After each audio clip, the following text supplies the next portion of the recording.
आज अपन अकाउंटेंसी का first chapter start करेंगे। Volume first, partnership.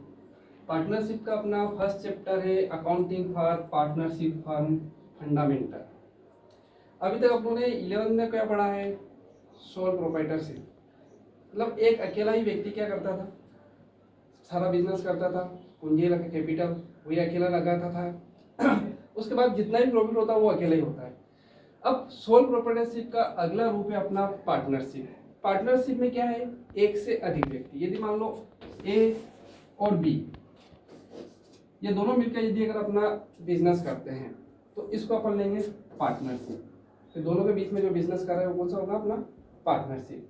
ठीक है, तो पार्टनरशिप के लिए अपने पास जो है इसकी डेफिनेशन अपने पास है कि partnership is the relation between person who have agreed to share profit of business। मतलब ऐसे दो व्यक्तियों के बीच में ऐसे रिलेशनशिप जो किसी बिजनेस का क्या है, प्रॉफिट डिवाइड करने के लिए पार्टनर बने हैं, तो वो अपने आएगी किसमें? पार्टनरशिप के अंदर। अब पार्टनरशिप में जो सबसे मेन होता है, यदि मान लो ए और बी दोनों मिला के अपना पार्टनरशिप में बिजनेस स्टार्ट कर रहे हैं, तो बिजनेस स्टार्ट करने से पहले उनके बीच में वो क्या करेंगे?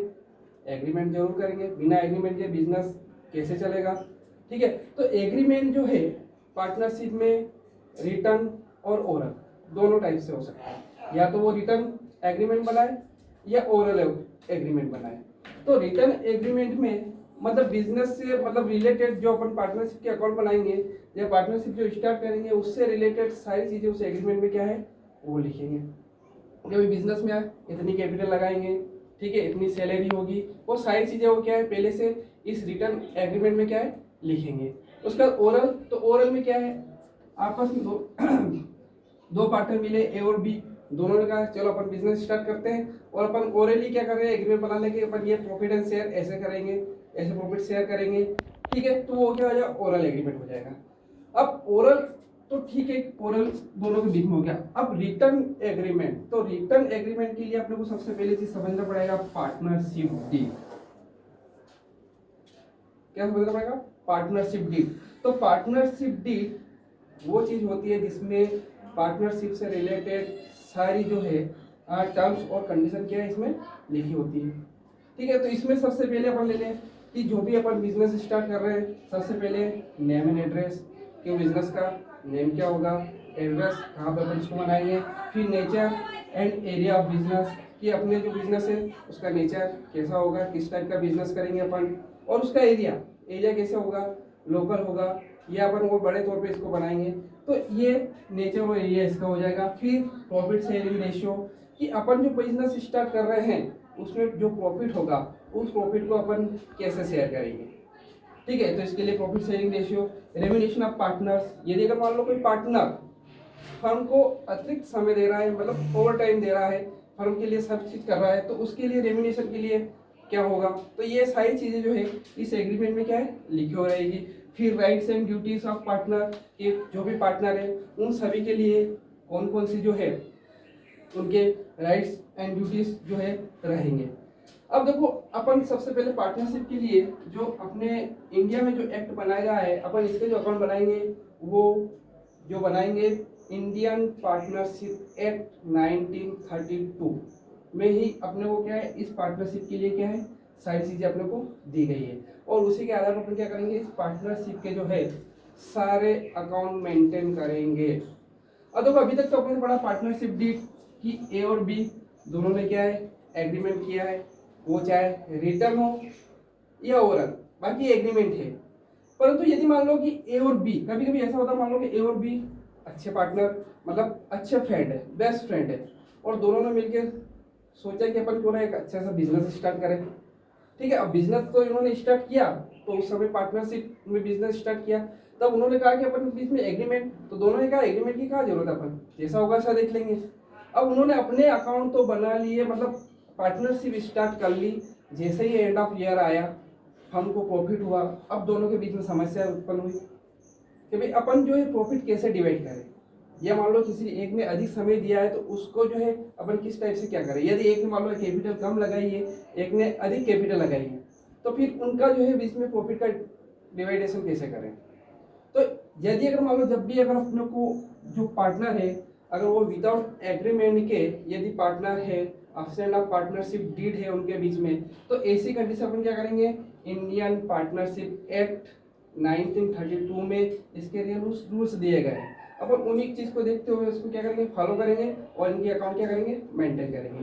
तो देखो जब भी अगर मान लो ये विदाउट एग्रीमेंट के अगर पार्टनर है तो ऐसी कंडीशन में ये अगर किसी भी प्रकार का कोई क्लेम करे कि कोई क्लेम करे कि भाई मेरा ओवर टाइम किया, मेरे को सैलरी रेम्युनेशन मिलना चाहिए, बोनस मिलना चाहिए, कमीशन मिलना, तो उन पर किसी भी अपन की जो है क्लेम पर अपन क्या करेंगे, ध्यान नहीं देंगे। और इंडियन पार्टनरशिप एक्ट के तहत सिर्फ उनको जो प्रॉफिट होगा वो प्रॉफिट दोनों पार्टनर में क्या करेंगे, इक्वल डिवाइड करेंगे, इक्वल डिवाइड करेंगे।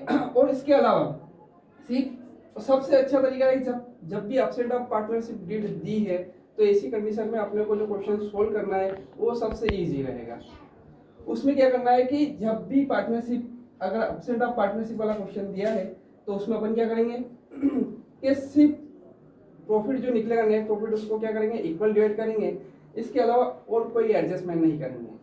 परंतु एक चीज का अपन इसमें ध्यान रखेंगे कि यदि अगर मान लो किसी पार्टनर ने कैपिटल तो क्या है कि सभी पार्टनर जितने भी पार्टनर है फर्म में सभी लगाएंगे भाई, बिना कैपिटल के कैसे पार्टनर बन जाएंगे। तो कैपिटल तो क्या है कि ऑलरेडी सभी पार्टनर लगाते हैं, तो क्योंकि उनका दायित्व है, लाइबिलिटीज है उनकी के लगाना ही है।